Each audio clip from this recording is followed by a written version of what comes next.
Today's topic is propositions and truth tables. What is proposition? First, we know about that proposition. Proposition is nothing but if we are taking one statement like x plus 5 is equal to something 7 I wrote. One more example I am taking 2 plus 5 is equal to 7. And one more example I am taking 2 plus 5 is equal to 17. With the example, let we learn about the proposition. Okay, I am saying that this is a proposition and this is a proposition. Okay, and here I will use that not equal to. 2 plus 5 is equal to 7. It is true only, na? And 2 plus 5 not equal to 17. If I write, I can say that this is true, right? This is true. If they wrote 2 plus 5 is equal to 17, I can write this is false, right? But I cannot decide whether x plus 5 is equal to 7, is it a true statement or a false statement? I cannot decide. So, it is not a proposition. It is not a proposition. So, we can conclude that if any statement or any equation, if you able to decide whether it is a true or false, you can say it is a proposition. If you are unable to conclude whether it is true or false, that will not be a proposition. See here, x plus 5 is equal to 7. Depend on x only, it will decide is it a true equation or false equation. So we cannot conclude about this equation. That's what it is not a proposition. Okay. Let P and Q are two propositions, and these two propositions will connect by mainly four operators. Four connectives, I can say that four connectives we can use. What is that? First one is R connective. Connective name is R. So I can write as R symbol is this, PRQ. So when I am writing, I can write PRQ, this is. And if I am writing symbolically, P union Q. For example, let me take one small sets example. You can understand better of this. A is equal to 1, 2, 3 and B is equal to 4, 5, 6. We know, right? Then A union B means what? The elements of A as well the elements of B, right? Now depend on this set example, I am going to write the truth values for PRQ. Truth values of PRQ, right? So let me write the possibilities PQ.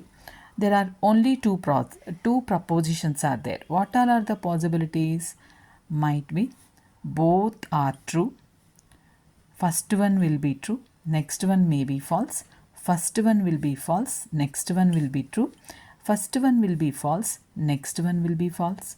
So these all are the possibilities, right? Now I am going to write PRQ. By using this set definition, if 1, 2, 3 the element belongs to A and 4, 5, 6 the elements belongs to B, you are finding in A union B, right?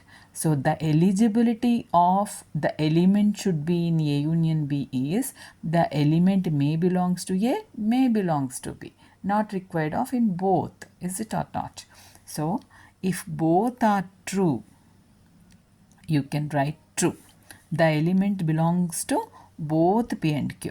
Okay. If the element is belongs to A also, you will find in A union B, right? Here I am taking PQ, right? The element in P. If I am using T, the meaning is the element in P. False means the element does not in Q. Okay, the element in P here, the element is not in Q. Then whether the element will be in P union Q or not? Yes, it will be that. Now again, the element of P, the element is not in P, the element is in Q. Then P union Q, you will find the element, right? So T you have to write. If element is in P union Q, T you have to write. If element is not in P union Q, we will write false. See here, element is not in P, element is not in Q. So obviously element may not be in P union Q, is it or not? So this is about P union Q connective. I can say that or connective this is. Okay. One more. And connective also we will learn.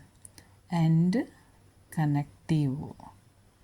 And symbolically we can write as P intersection Q. Okay. And I can write in words P and Q. Right. And here also let me explain this proposition with the sets. A is equal to 1, 2, 3 and B is equal to 3, 4, 5. Okay, this is my example. Then A intersection B. What is A intersection B? Common element is 3. Is it or not? Right? So, A intersection B to eligible the element should be in A intersection B means the eligibility criteria is the element should be in A as well as in B. Correct na? Now depend on this we are going to write the truth values for P and Q. Right? Now see P I wrote, Q I wrote, P and Q here. Already we wrote the possibilities na. Both are true means elements are in both positions.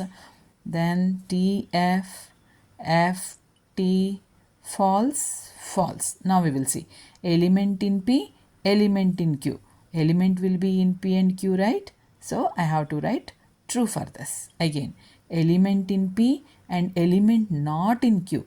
Whether element will be there in P and Q? No. So write false. Element not in P, element in Q. Then element, whether element will be there in P and Q? No.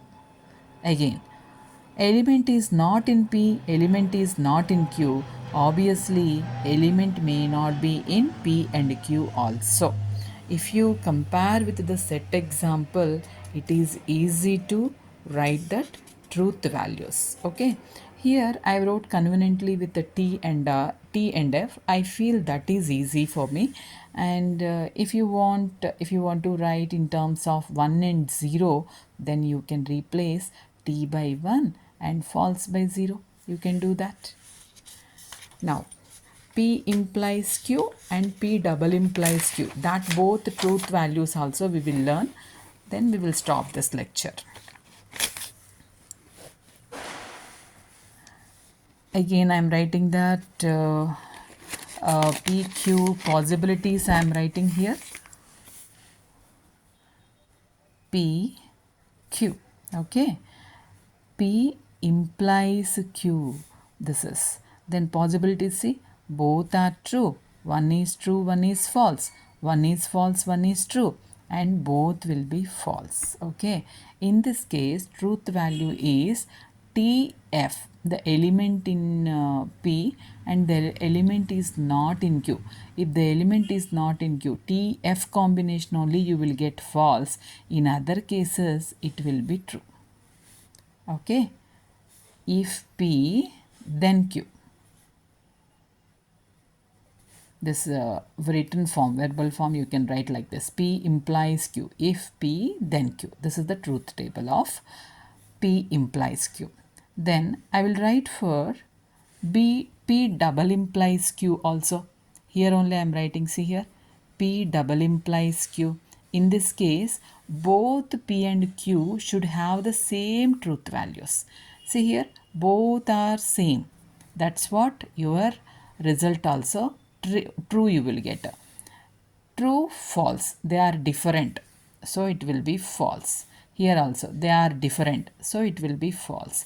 And both are in the same truth value they have. Both are false, but result is true. Okay, to remember I am telling you here. Let me complete this. P double implies Q, right? This you can write as if and only if P and Q. P if and only if Q. If P happens, Q follows. If Q happens, P follows. That is the meaning of that. Okay. Now I am writing C here to remember. P R Q. When it will be true?